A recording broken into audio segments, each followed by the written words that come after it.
Welcome to Top Shelf Men. I'm Reese. Today, we're going to talk about the essential difference about the way men and women are wired differently. Men are wired to want to build things that will last forever. This is why men endured backbreaking labor needed to build vast civilizations and the luxuries we enjoy today. Then, we built machines to make the work easier and move technology forward and kept innovating in hopes of building legacies that would vastly outlive us. As Rollo Tomasi says, all men and women born after 1965 are effectively feminists. Whether we use the title of feminist or not, we have been wired that way. And he is right. All men raised in Western civilizations after 1965 have been taught to think that women effectively think and feel the same way as us men. That once we find our partner, our duty as men is to self-sacrifice for her happiness. Because after all, we're all equal and we're all the same. And like the sayings go, what is good for the goose is good for the gander. Happy wife, happy life. Behind every great man, there is a greater woman. And all these bullshit platitudes, along with a gender-neutral terminology such as partner, no, she is not your partner because she does not have an equal stake in your life and your relationship as much as you do as a man. When you are no longer her best option, she will leave and monkey branch away for whatever is better for her. That is why she isn't your partner. She is your girlfriend, your woman, or your wife, not your partner. If you enjoy this Red Pill content, do me a favor and leave a like and subscribe to stop more men from using the word partner. Now, back on topic. This blue pill conditioning makes even red pill aware men unknowingly overinvest in their relationships with women. That is because as men, we are wired to want to build things over time. And as we are wired to want to build things over time, this is diametrically opposed to women's wiring, which is set to consume and use without regard of what it takes for them to enjoy those things in the first place. This is why 80% of men are invisible to women. You simply don't exist to them unless they see some benefit on them acknowledging your existence. This is why girl bosses in charge don't care about a company or a brand's legacy. I mean, look at Star Wars and most recently Bud Light.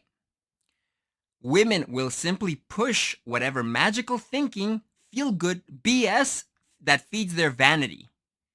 Women generally have zero interest in learning about or understanding things that don't immediately benefit them. This is why you see so few women in hard science STEM fields. You will see them all over soft social science fields, like sociology, whatever therapy, musical therapy. Now, you might ask yourself, what does this have to do with relationships? It shows us men that one of the dumbest things we can do is overinvest in our relationships with women. We will subconsciously build up our relationships with an LTR and put her on a pedestal. As men, we think that when we do things to improve our women's lives, that appreciation is cumulative. That is why you hear of ridiculous concepts like honey to-do lists, where blue-pilled idiots simp for their wives by doing bitch housework in hopes of some unenthusiastic sex from their wives. The honey-do lists and bitch chores are micro-level examples of women not caring how much you sacrifice your resources and sexual options for the sake of the relationship. Examples in the macro level are more subtle. We see those examples when women file for divorce, when men lose their jobs and their savings. We see it when women get promotions at work because the future is female and they out-earn their husbands and suddenly feel like they don't need no man.